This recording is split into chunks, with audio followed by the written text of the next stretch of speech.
Assalamualaikum warahmatullahi wabarakatuh. Perkenalkan, nama saya Aryani Udiasuti, NIM 35 dari Pendidikan Kimia 5B. Di sini saya akan mempresentasikan tugas kimia industri saya, yaitu pengolahan air sungai menjadi air minum oleh dosen pengampu Bu Siti Suryaningsih. Lalu bahan baku industri kimia, yaitu sumber air baku yang diolah berasal dari kali Surabaya dengan titik pengambilan air baku di pinggir kali sungai Surabaya yang berjarak kurang lebih 800 meter dari IPAM Karapilang 1. Lalu ada alat dan bahannya. Alatnya yaitu penyedot air, lalu pompa, genset, dan pipa. Bahan yang digunakannya yaitu air, pasir silika, kaporit atau klor, lalu ada alum sulfat, dan pasir kuarsa. Bagaimana sih proses pengolahan air sungai menjadi air bersih? Yang pertama itu intake. Intake merupakan bangunan untuk pengumpulan air baku yang akan dialirkan ke instalasi pengolahan air bersih yang diambil dari air sungai. Kemudian ada unit koagulasi, yaitu penambahan koagulan ke dalam air baku diikuti pengadukan cepat yang bertujuan untuk mencampurkan antara koagulan dengan koloid. Yang ketiga yaitu proses flokulasi, yaitu proses aglomerasi atau penggumpalan. Penggumpalan partikel-partikel atau mikroflok menjadi makroflok agar menjadi mudah tersedimentasikan. Yang keempat yaitu ada proses sedimentasi, yaitu tahapan proses pemisahan padatan dengan air berdasarkan berat jenis dengan cara pengendapan.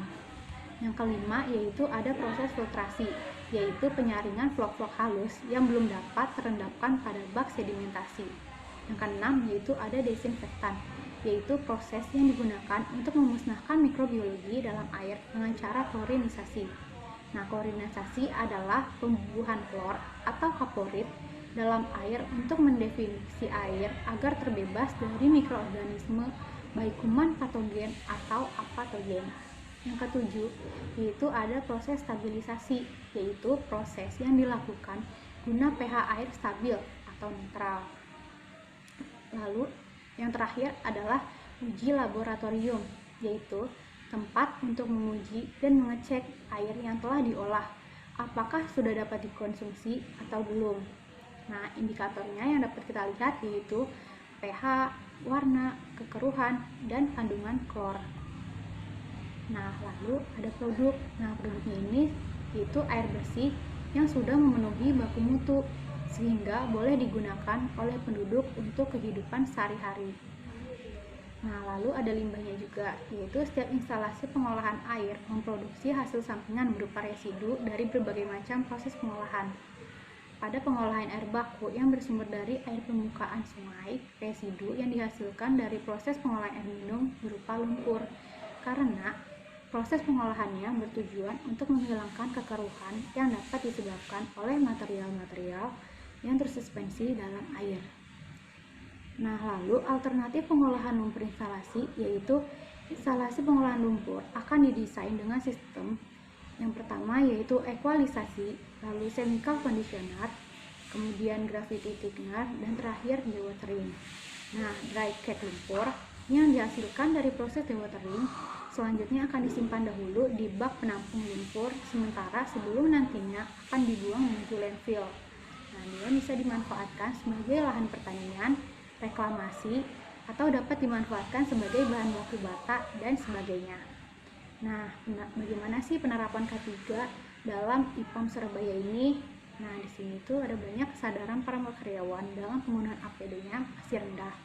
Kemudian banyak ditemukan kesalahan dalam penggunaan APD. Lalu banyak juga yang tidak menggunakan helm safety saat memasuki rumah pompa atau mengecek tandon air.